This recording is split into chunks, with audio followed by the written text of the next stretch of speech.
क्या आपने कभी ऐसा महसूस किया है कि आप सब कुछ ठीक बोलते हैं लेकिन लोग फिर भी आपको नहीं समझते?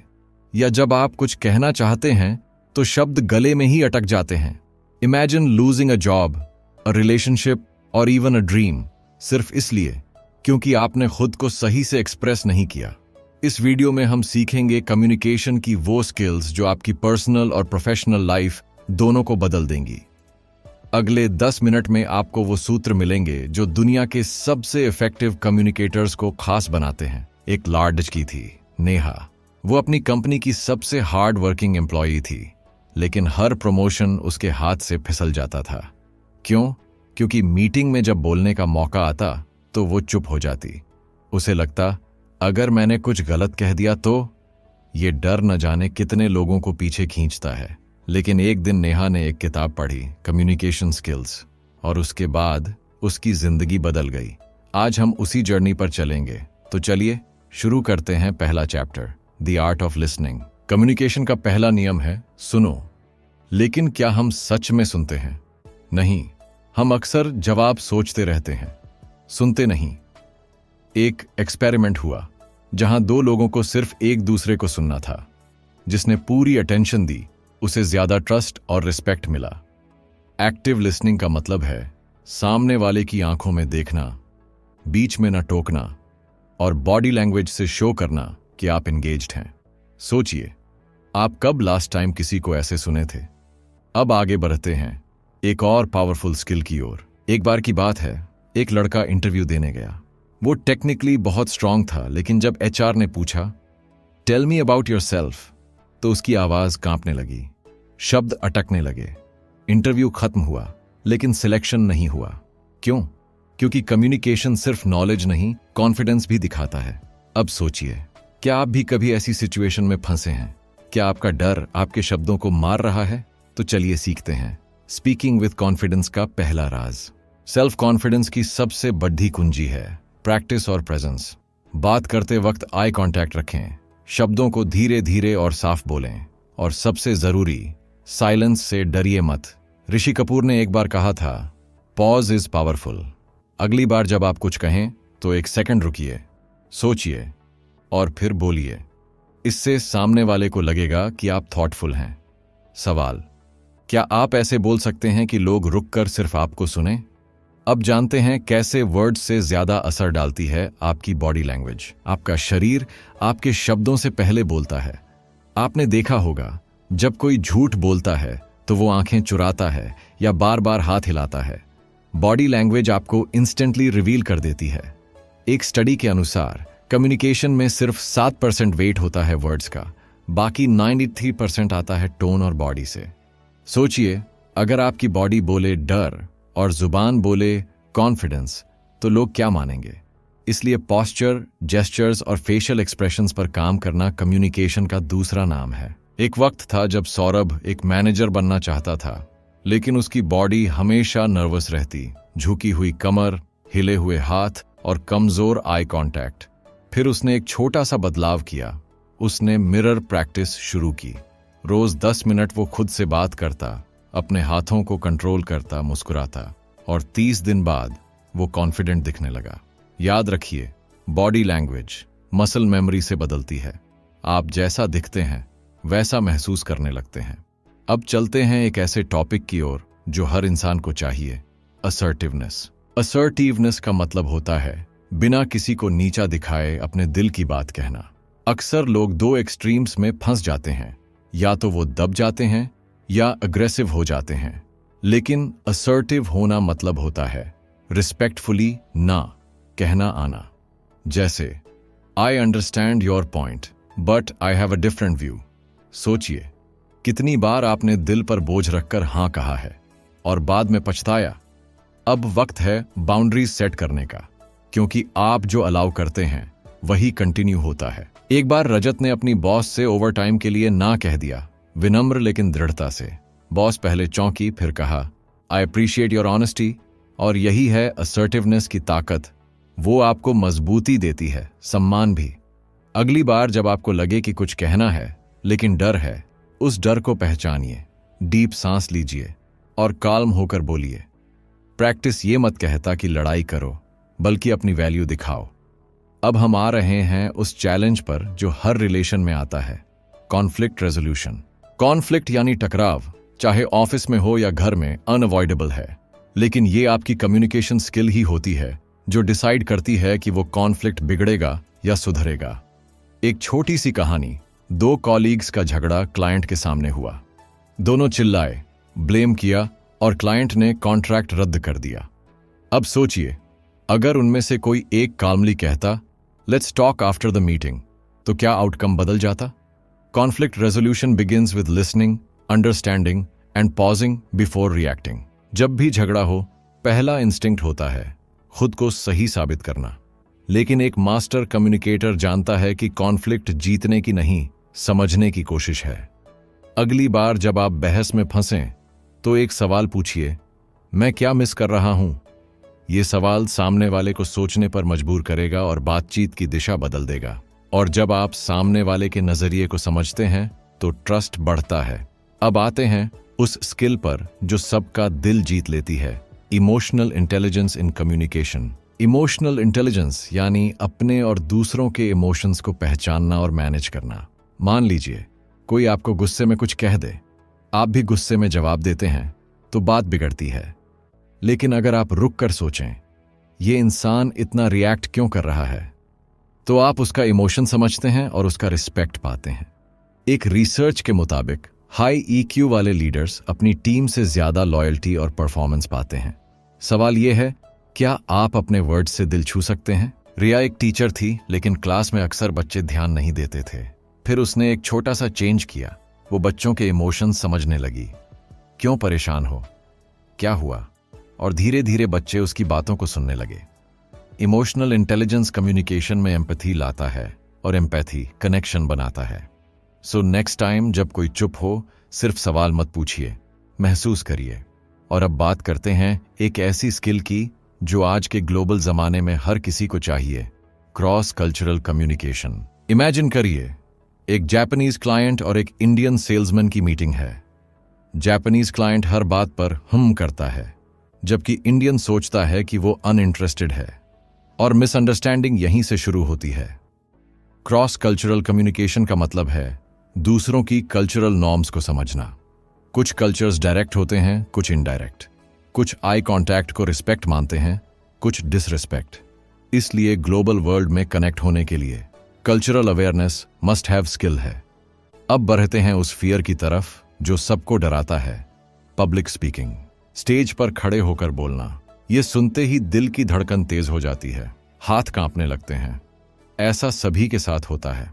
वॉरेन बफेट ने खुद माना कि उनका सबसे बड़ा डर था पब्लिक स्पीकिंग, लेकिन उन्होंने एक कोर्स किया, प्रैक्टिस की, और आज वो वर्ल्ड के सबसे रिस्पेक्टेड स्पीकर्स में गिने जाते हैं। इसलिए याद रखिए, अच्छे स्पीकर्स पैदा नहीं होते, प्रैक्टिस से बनते हैं। अब हम जानेंगे वो फॉर्मूला जिससे आप भी स्टेज पर शाइन कर सकते हैं। तो तैयार हैं? चलिए शुरू करते हैं public speaking mastery. Public speaking की शुरुआत होती है तैयारी से। जब आप स्टेज पर जाते हैं तो सबसे पहले आपका माइंड नहीं, आपकी एनर्जी बोलती है। अपनी स्पीच को स्क्रिप्ट की तरह मत याद कीजिए, बल्कि समझिए, अपने शब्दों को फील कीजिए। स्टीव जॉब्स जब प्रेजेंटेशंस देते थे तो वो रिहर्सल्स में घंटों बिताते थे। हर पॉज, हर स्लाइड, हर जेस्चर तक तय होता था, और जब वो स्टेज पर आते तो लगता वो दिल से बोल रहे हैं। यही फर्क है प्रेजेंटेशन और परफॉर्मेंस में। अब जानते हैं ऑडियंस को कैसे एंगेज करें। आपका टोन आपके वर्ड से कहीं ज्यादा असरदार होता है। एक सिंपल थैंक यू को अगर आप मुस्कान के साथ कहें तो सामने वाला खुश होता है, लेकिन वही थैंक यू अगर आप बिना एक्सप्रेशन, थके हुए टोन में कहें तो ऑपोजिट असर होता है। इसी तरह जेस्चर्स, हाथों का मूवमेंट, चेहरा, बॉडी पोस्चर सब मिलकर आपके मैसेज को ताकत देते हैं। कभी मिरर के सामने प्रैक्टिस कीजिए। एक ही सेंटेंस को अलग अलग टोन और जेस्चर्स के साथ बोलिए। You'll feel the difference. अब बढ़ते हैं रियल लाइफ अभ्यास की तरफ। ऑडियंस को एंगेज करने के लिए जरूरी है स्टोरी टेलिंग। प्लेन फैक्ट से लोग बोर हो जाते हैं, लेकिन एक अच्छी कहानी उन्हें जोड़े रखती है। सोचिए, जब आप किसी दोस्त को कोई मजेदार घटना सुनाते हैं तो एक्सप्रेशंस बदलते हैं, हाथ हिलते हैं, एक्साइटमेंट आती है। वही मैजिक स्टेज पर चाहिए। शुरुआत एक सवाल से करें। क्या आपके साथ कभी ऐसा हुआ है? सवाल क्यूरियोसिटी सोचने पर मजबूर कर देता है। यही है कम्युनिकेशन का powerful loop. Question, excitement, thinking. अब आते हैं जेस्चर्स और टोन की ताकत पर। कम्युनिकेशन थ्योरी जानने से नहीं, करने से आती है। इसीलिए आज से एक आसान प्रैक्टिस शुरू करें।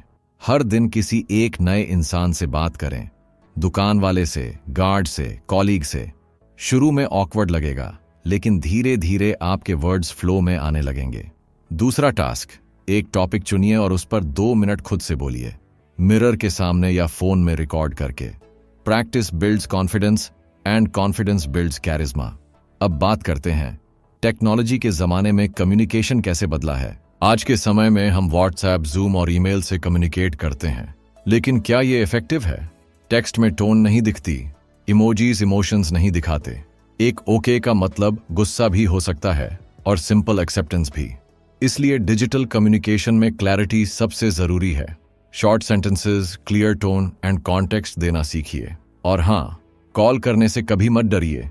कई बार एक 30 सेकंड कॉल 10 मैसेजेस से ज्यादा इफेक्टिव होती है। सोचिए, आप किस तरह कम्युनिकेट करते हैं, टेक्स्ट से या दिल से? रावी एक बहुत ही स्किल्ड एम्प्लॉई था, लेकिन ऑफिस में उसे अंडर एस्टिमेट किया जाता था। रीजन? वो मीटिंग्स में चुप रहता था, अपने आइडियाज कॉन्फिडेंटली रख नहीं पाता था। एक दिन उसके दोस्त ने कहा, तू जीनियस है, लेकिन लोगों को कैसे पता चलेगा जब तू बोलेगा ही नहीं? तभी रावी ने एक फैसला लिया, हर हफ्ते एक बार मीटिंग में जरूर बोलेगा, चाहे एक लाइन ही क्यों ना हो। और धीरे धीरे उसकी आवाज सुनी जाने लगी। कम्युनिकेशन में साइलेंस भी एक लैंग्वेज है, लेकिन समय आने पर बोलना आना चाहिए। अब हम बात करते हैं लिसनिंग की एक और पावरफुल फॉर्म की, रिफ्लेक्टिव लिसनिंग। ये वो टेक्निक है जिसमें आप सिर्फ सुनते नहीं, बल्कि सामने वाले की बात को दोहराते हैं। जैसे कोई बोले, मुझे लगता है मेरा काम कोई समझता ही नहीं। आप कहें, तुम्हें लग रहा है कि लोग तुम्हारी मेहनत नहीं समझते। बस ये सुनते ही सामने वाला फील करता है कि वो समझा गया है। रिफ्लेक्टिव लिसनिंग टेंशन कम करती है और इमोशनल बॉन्ड बनाती है। So next time try this and watch the magic unfold. अब सवाल उठता है, क्या हर बार बोलना जरूरी है? जवाब है नहीं। ग्रेट कम्युनिकेटर्स जानते हैं कि कब बोलना है और कब रुकना है। साइलेंस कभी कभी सबसे पावरफुल मैसेज होता है। एग्जाम्पल, किसी टफ कॉन्वर्सेशन में अगर आप बस चुप रहें और सामने वाले को सुने, तो उन्हें लगेगा कि आप उन्हें समझ रहे हैं। इससे ट्रस्ट बढ़ता है। लेकिन वहीं अगर आप हर बात काटते जाएं, तो लोग डिस्टेंस बनाने लगते हैं। याद रखिए, बात उतनी ही करें जितनी जरूरी हो, और वो भी दिल से। इफेक्टिव कम्युनिकेशन सिर्फ बाहर की दुनिया के लिए नहीं है, बल्कि हमारे पर्सनल रिलेशनशिप्स के लिए भी सबसे बड़ा टूल है। एक बार अंजलि और उसके पिता के बीच दूरी आ गई थी, बस इसलिए क्योंकि दोनों एक दूसरे से खुलकर बात नहीं करते थे। अंजलि ने एक दिन करेज करके अपने पापा से कहा, मैं आपसे बात करना चाहती हूं। और उसी दिन उन्होंने 2 घंटे बात की, वो बातें जो सालों से अंदर थीं। कम्युनिकेशन रिश्तों को जोड़ता है, हीलिंग देता है। अगली बार किसी से दूर महसूस करें, बात कीजिए। अब सोचिए, आप अपने कम्युनिकेशन में सबसे ज्यादा स्ट्रगल कहां करते हैं? पब्लिक स्पीकिंग में, या अपने इमोशंस को वर्ड्स में बदलने में, या किसी बहस में काल्म रहने में? इस सोच से ही इंप्रूवमेंट की शुरुआत होती है। एक्सपर्ट्स कहते हैं, जो अपनी कम्युनिकेशन स्किल्स बेहतर करता है, वो अपनी जिंदगी बेहतर करता है। तो क्यों ना आज से एक कमिटमेंट लें, हर दिन कम्युनिकेशन में 1% बेटर बनने का। अगले चैप्टर्स में हम करेंगे डीप डाइव, प्रैक्टिकल टूल्स और रियल लाइफ एक्सरसाइजेस के साथ। क्या आप जानते हैं कि कम्युनिकेशन में सबसे बड़ी ताकत होती है क्लैरिटी? जब आपके वर्ड्स साफ और सिंपल होते हैं, तो सामने वाला कंफ्यूजन में नहीं फंसता। इमेजिन कीजिए, एक बॉस अपने टीम से कॉम्प्लिकेटेड टर्म्स में बात करता है, तो वो समझ नहीं पाते और मिस्टेक्स होती हैं। पर अगर सेम बॉस क्लियर, सीधे लैंग्वेज में बोले, तो सब कुछ स्मूथ चलता है। क्लैरिटी की प्रैक्टिस करें, अपनी बात को छोटे सेंटेंसेस में कहें, अननेसेसरी वर्ड्स हटाएं। यही स्किल आपको एक बेहतर कम्युनिकेटर बनाती है। रमेश ने अपने बिजनेस में एक बड़ा मिस्टेक किया। उसने अपनी टीम को अनक्लियर इंस्ट्रक्शंस दिए। काम अधूरा रहा, डेडलाइंस मिस्ड हुई और टेंशन बढ़ा। फिर उसने सीखा, इफेक्टिव कम्युनिकेशन में फीडबैक देना इक्वली इंपॉर्टेंट है। जब भी बात करें, ये पूछें, क्या आपको मेरी बात समझ आई, या क्या आप कंफर्टेबल हैं ये टास्क करने में। ये सिंपल क्वेश्चंस कम्युनिकेशन गैप को बंद करते हैं। फीडबैक लूप बनाएं और देखिए टीम वर्क कैसे बेहतर होता है।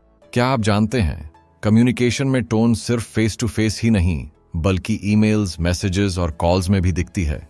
एक सार्कास्टिक ईमेल से ऑफिस पॉलिटिक्स बढ़ सकती है और एक रिस्पेक्टफुल रिप्लाई से रिश्ते मजबूत। इसलिए डिजिटल कम्युनिकेशन में एक्स्ट्रा ध्यान दें। इमोजीज और पंक्चुएशन का सही इस्तेमाल करें ताकि आपके इमोशंस सही तरीके से समझे जाएं। टेक्नोलॉजी ने कम्युनिकेशन आसान किया है, लेकिन सेंसिटिविटी और रिस्पेक्ट देना भी जरूरी हो गया है। अब बात करते हैं नॉन वर्बल कम्युनिकेशन की। आपके वर्ड्स से ज्यादा असर डालते हैं आपके बॉडी लैंग्वेज, फेशियल एक्सप्रेशंस और आई कांटेक्ट। कभी सोचा है, जब कोई आपकी बात सुनते हुए आंखें नहीं मिलाता तो आप कैसा महसूस करते हैं? यही कारण है कि successful communicators eye contact maintain करते हैं, ओपन पोस्चर रखते हैं और पॉजिटिव एक्सप्रेशंस दिखाते हैं। अगली बार बातचीत में ये छोटी छोटी चीजें जरूर ध्यान रखें। ये आपके मैसेज को 10 गुना प्रभावशाली बना देंगी। एक रियल स्टोरी बताता हूं। समीर ने अपनी पहली प्रेजेंटेशन में इतना नर्वस था कि वह बार बार अपनी नोट्स देख रहा था, लेकिन एक मेंटोर ने उसे एडवाइस दिया, स्टेज पर आत्मविश्वास दिखाने के लिए अपनी बॉडी लैंग्वेज पर ध्यान दो, सीधे खड़े रहो, ऑडियंस को देखो और जेस्चर्स से अपनी बात को जोर दो। समीर ने प्रैक्टिस की और अगली प्रेजेंटेशन में उसकी कॉन्फिडेंस देख सभी इंप्रेस्ड हुए। यही है कम्युनिकेशन का सीक्रेट, प्रैक्टिस, अवेयरनेस और ऑथेंटिसिटी। क्या आपने कभी ध्यान दिया है कि कम्युनिकेशन में पॉज कितनी ताकत रखता है? जब आप बोलते हैं और बीच में डिलिबरेट पॉज लेते हैं तो आपके शब्दों का प्रभाव बढ़ जाता है। इमेजिन करिए, मार्टिन लूथर किंग जूनियर ने अपनी फेमस स्पीच में I have a dream phrase bar bar pause के साथ दोहराया, जिसने लोगों के दिलों में गहरी छाप छोड़ी। पॉज सुनने वालों को सोचने का मौका देता है और आपकी बात को एम्फसाइज करता है। अगली बार बोलते समय इंटेंशनल पॉज जरूर आजमाएं।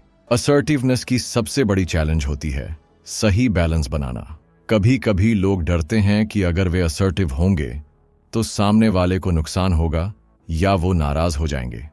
लेकिन सही असर्टिवनेस से आप न केवल अपनी बात रखते हैं, बल्कि सामने वाले के फीलिंग्स का भी सम्मान करते हैं। सोचिए, अगर हर कॉन्वर्सेशन में आप खुद की वैल्यू बताएंगे और दूसरों की भी सुनेंगे तो कितनी पॉजिटिव रिलेशनशिप्स बनेंगी। इस बैलेंस को सीखना हर सफल कम्युनिकेटर की निशानी है। एक बार नेहा अपने बॉस से प्रमोशन मांगने गई, लेकिन नर्वसनेस के कारण उसकी बात अधूरी रह गई। मेंटर ने उसे बताया, असर्टिवनेस कम्युनिकेशन का वो पहलू है जिसमें आप अपने नीड्स और बाउंड्रीज को क्लियरली और रिस्पेक्टफुली व्यक्त करते हैं। असर्टिव कम्युनिकेशन पैसिव या एग्रेसिव नहीं होती, बल्कि कॉन्फिडेंट और एम्पैथेटिक होती है। नेहा ने सीख लिया कि ना कहना भी कम्युनिकेशन का हिस्सा है। क्या आप अपनी असर्टिवनेस को बढ़ाने के लिए तैयार हैं? कॉन्फ्लिक्ट रेजोल्यूशन में सबसे जरूरी होता है प्रॉब्लम को व्यक्ति से अलग करके देखना। बहुत बार हम अपने ईगो के कारण डिस्कशन को पर्सनल बना लेते हैं, जिससे बात और बिगड़ जाती है। इमेजिन करें, 2 दोस्त किसी मिसअंडरस्टैंडिंग की वजह से लड़ रहे हैं। अगर वे अपने गुस्से को छोड़कर समस्या पर ध्यान दें तो समाधान आसानी से निकल सकता है। इस तरह के अप्रोच से कम्युनिकेशन में क्लैरिटी आती है और रिलेशनशिप मजबूत होता है। क्या आप तैयार हैं अपने कॉन्फ्लिक्ट्स को दोस्ताना हल करने के लिए? एक क्लाइंट मीटिंग में अर्जुन को पता चला कि क्लाइंट उसकी सर्विस से संतुष्ट नहीं है।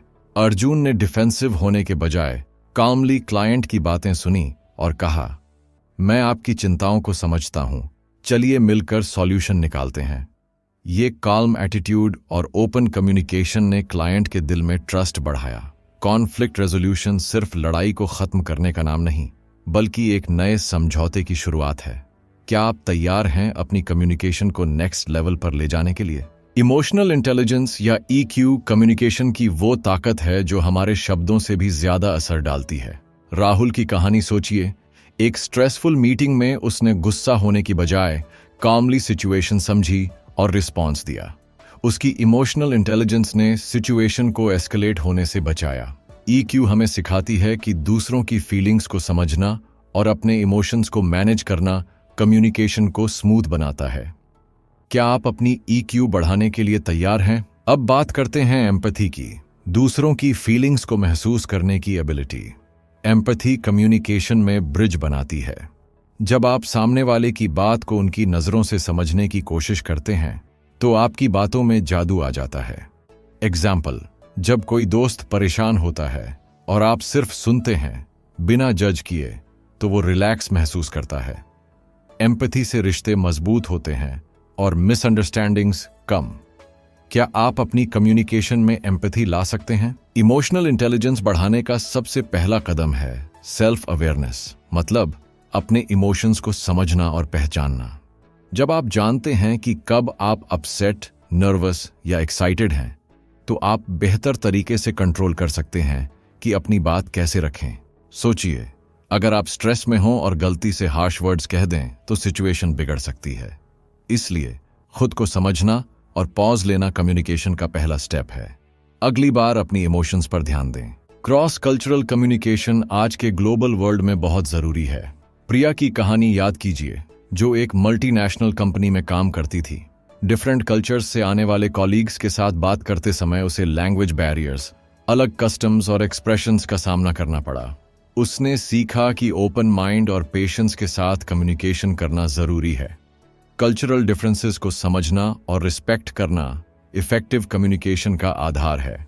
आप कैसे क्रॉस कल्चरल बैरियर्स को तोड़ेंगे?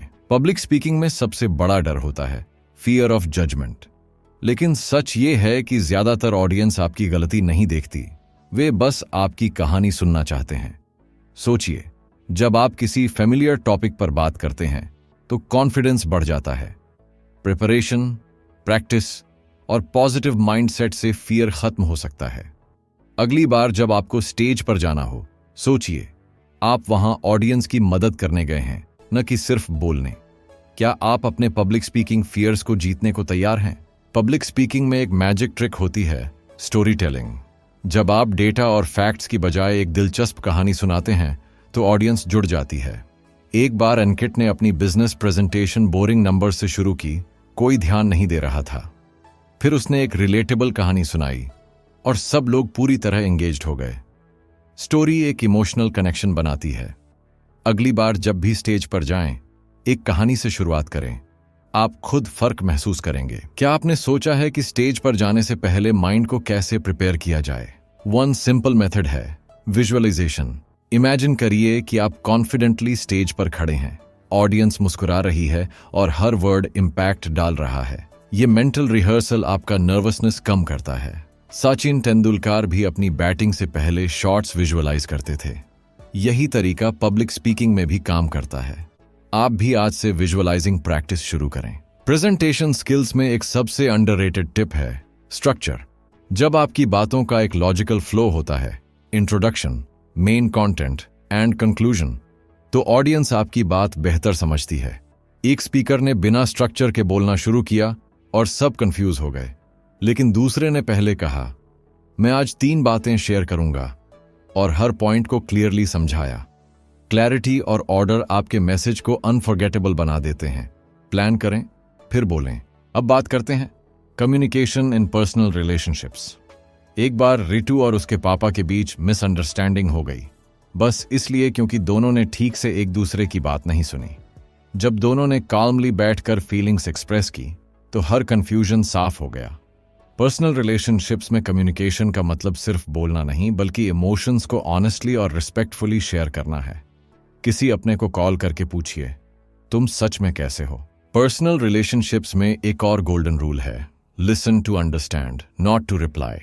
अक्सर हम सुनते कम हैं और जवाब ज्यादा सोचते हैं। इससे कॉन्वर्सेशन का डेप्थ चला जाता है। एक बार प्रिया की दोस्त अपसेट थी और प्रिया बस सॉल्यूशंस दे रही थी, लेकिन दोस्त को बस चाहिए था कि कोई उसकी फीलिंग्स समझे। जब प्रिया ने सिर्फ चुप रहकर सुना, दोस्त का दिल हल्का हो गया। कभी कभी साइलेंस ही सबसे केयरिंग जवाब होता है। अब चलते हैं वर्कप्लेस कम्युनिकेशन की ओर। जब ऑफिस में कॉलीग्स क्लियरली कम्युनिकेट नहीं करते तो टास्क्स डिले होते हैं और फ्रस्ट्रेशन बढ़ती है। एक बार एक ईमेल में सिर्फ इतना लिखा था, इस टास्क को जल्दी पूरा करो। रिजल्ट, एम्प्लॉई कंफ्यूज था कि डेडलाइन क्या है, एक्सपेक्टेशंस क्या हैं। प्रोफेशनल सेटिंग में क्लैरिटी, टोन और कंप्लीटनेस बहुत जरूरी है। इफेक्टिव कम्युनिकेशन प्रोडक्टिविटी और रिलेशनशिप्स दोनों को ग्रो करता है। टेक्नोलॉजी ने कम्युनिकेशन को आसान किया है, लेकिन कॉम्प्लिकेटेड भी।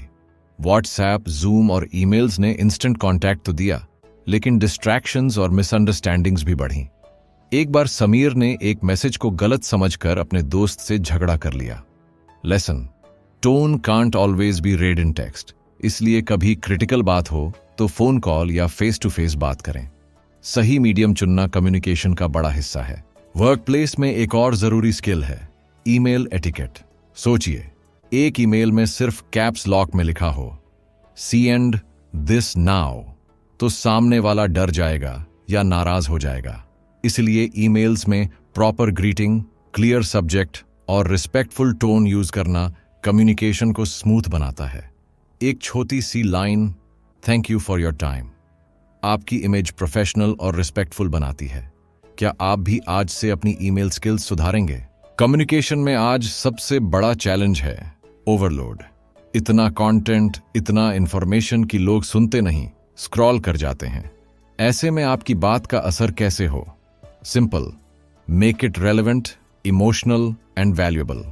जब आप किसी की जरूरत से जुड़ी बात करते हैं तो वो ध्यान से सुनते हैं। जैसे एक short message, I am here if you need to talk, किसी डिप्रेस्ड इंसान की जान बचा सकता है। आपकी वर्ड्स में ताकत है, वाइजली यूज करें। अब समय है रिफ्लेक्शन का। आपने अब तक कम्युनिकेशन की कई लेयर्स सीखी: listening, speaking, body language, emotional intelligence, conflict resolution और पब्लिक स्पीकिंग। पर सबसे जरूरी बात यह है प्रैक्टिस। कोई भी बॉर्न कम्युनिकेटर नहीं होता। यह स्किल बार बार कोशिश करने से बनती है। हर कॉन्वर्सेशन एक मौका है खुद को बेहतर बनाने का। आज से हर इंटरैक्शन को एक लर्निंग अपॉर्चुनिटी मानिए। कम्युनिकेशन सिर्फ स्किल नहीं, ये एक सुपर पावर है। एक बार की बात है, एक टीचर ने अपने स्टूडेंट से कहा, हर दिन किसी एक इंसान से इंटेंशनल बातचीत करो। स्टूडेंट्स ने स्ट्रेंजर्स से स्मॉल टॉक शुरू की, फैमिली से ओपन कॉन्वर्सेशन की, और स्लोली उन्हें अपने अंदर बदलाव महसूस होने लगे। कम्युनिकेशन सिर्फ बोलने की स्किल नहीं, कनेक्शन बनाने की कला है। जब आप लोगों से दिल से जुड़ते हैं तो रिलेशनशिप्स गहराते हैं और सेल्फ कॉन्फिडेंस भी बढ़ता है। आज आप किससे इंटेंशनल बात करने जा रहे हैं? कम्युनिकेशन में साइलेंस का भी एक रोल होता है। एक बार एक कपल के बीच बहस हो गई। दोनों चुप थे, लेकिन उस चुप्पी में गिल्ट, रिग्रेट और लव था। फिर एक ने सॉफ्टली कहा, माफ करना, और सब कुछ बदल गया। साइलेंस कभी कभी इमोशन को एक्सप्रेस करने का सबसे पावरफुल तरीका होता है। कम्युनिकेशन हर बार शब्दों से नहीं होती। कुछ पॉजेज और जेस्चर्स भी दिल से दिल तक पहुंचते हैं। क्या आप उस साइलेंस को समझते हैं जो शब्दों से कहीं ज्यादा बोलती है? अब बात करते हैं फीडबैक की। एक बार मीरा को उसके मैनेजर ने कहा, you are not doing well. बस इतना ही, कोई रीजन नहीं, कोई सजेशन नहीं। मीरा कंफ्यूजन में पड़ गई। फीडबैक हमेशा स्पेसिफिक, कंस्ट्रक्टिव और रिस्पेक्टफुल होना चाहिए। अगर आप चाहते हैं कि सामने वाला सुधरे तो उसे बताएं क्या ठीक नहीं था, क्यों नहीं था और कैसे सुधारा जा सकता है। कम्युनिकेशन में फीडबैक एक गिफ्ट है, इसे थॉटफुल बनाएं। कम्युनिकेशन सिर्फ वर्ड्स की नहीं, इंटेंट की भी होती है। एक ही बात, तुमने ये क्यों किया और क्या हम बात कर सकते हैं, दोनों का असर बहुत अलग होता है। इंटेंट अगर जजमेंटल है तो सामने वाला डिफेंसिव हो जाएगा, लेकिन इंटेंट अगर अंडरस्टैंडिंग वाला है तो बात बनती है। जब आप जेन्युइन क्यूरियोसिटी और रिस्पेक्ट के साथ बात करते हैं तो कम्युनिकेशन नेचुरल फ्लो में होती है। अगली बार कुछ कहने से पहले सोचिए, मेरा इंटेंशन क्या है? कम्युनिकेशन एक लाइफ लॉन्ग जर्नी है। इसमें कभी मास्टरी नहीं आती, क्योंकि हर इंसान, हर सिचुएशन अलग होती है। पर जितना प्रैक्टिस करेंगे उतना कनेक्शन, क्लैरिटी और कॉन्फिडेंस बढ़ेगा। रोज एक छोटी चीज पर काम कीजिए, चाहे वो बेहतर सुनना हो, काल्मली जवाब देना हो या बॉडी लैंग्वेज पर ध्यान देना हो। कम्युनिकेशन आपकी थिंकिंग, रिलेशनशिप्स और करियर को बदल सकती है। क्या आप इस जर्नी को सीरियसली लेंगे? चलो अब एक कम्युनिकेशन एक्सपेरिमेंट करते हैं।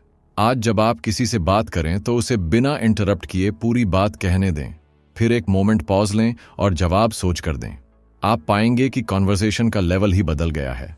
हम जितना ध्यान से सुनते हैं उतना ही असरदार जवाब दे पाते हैं। ये छोटा सा चेंज आपकी कम्युनिकेशन को नेक्स्ट लेवल पर ले जा सकता है। तो आज ही ट्राई करके देखिए, क्या फर्क महसूस हुआ। क्या आपने कभी मिरर प्रैक्टिस की है? Standing in front of a mirror and speaking. ये मेथड आपकी बॉडी लैंग्वेज, टोन और कॉन्फिडेंस को पॉलिश करता है। ग्रेट स्पीकर्स जैसे बराक ओबामा भी अपने स्पीचेस ऐसे रिहर्स्ड करते हैं। ये ऑकवर्ड लग सकता है, पर रिजल्ट आपको खुद हैरान कर देगा। मिरर आपको फीडबैक देता है, आपके जेस्चर्स और एक्सप्रेशंस को समझाता है। आप भी आज से 5 मिनट रोज मिरर के सामने बोलना शुरू करें। कम्युनिकेशन में एक और मजबूत टूल है, आस्किंग द राइट क्वेश्चंस। एक बार एक मेंटोर ने अपने स्टूडेंट से सिर्फ 3 सवाल पूछे। तुम क्या चाहते हो, क्यों चाहते हो और कब से शुरू करोगे? और स्टूडेंट की पूरी लाइफ की क्लैरिटी आ गई। सवाल सोचने पर मजबूर करते हैं। जब आप दूसरों से पावरफुल क्वेश्चंस पूछते हैं तो आप उनकी जिंदगी में क्लैरिटी और डायरेक्शन लाते हैं। क्या आपने खुद से भी कभी ऐसे सवाल पूछे हैं? आपकी आवाज आपकी पहचान है। वॉइस मॉड्यूलेशन मतलब टोन को सही जगह ऊपर नीचे करना कम्युनिकेशन को एंगेजिंग बनाता है। एक डल फ्लैट वॉइस से पावरफुल बात भी बोरिंग लगती है, लेकिन अगर इमोशन के साथ बोला जाए तो हर बात दिल तक जाती है। प्रैक्टिस करें पॉजेस लेने की, स्ट्रेस डालने की, जरूरी वर्ड्स पर और नेचुरल टोन में बोलने की। आपकी आवाज से ही लोग तय करते हैं क्या इस इंसान को सीरियसली लेना चाहिए। कम्युनिकेशन स्किल एक टूल किट है और आपने इस वीडियो में हर टूल को जाना है। Active listening, body language, public speaking, empathy, emotional intelligence, assertiveness और भी बहुत कुछ। अब ये टूल किट आपके पास है। फर्क बस प्रैक्टिस और अवेयरनेस का है। हर इंटरैक्शन एक नया मौका है बेहतर कम्युनिकेटर बनने का। याद रखिए, आप जैसे कम्युनिकेट करते हैं वैसे ही लोग आपको समझते हैं। तो बोलिए सोचकर, सुनिए दिल से और बनाइए हर बातचीत को एक मास्टरपीस।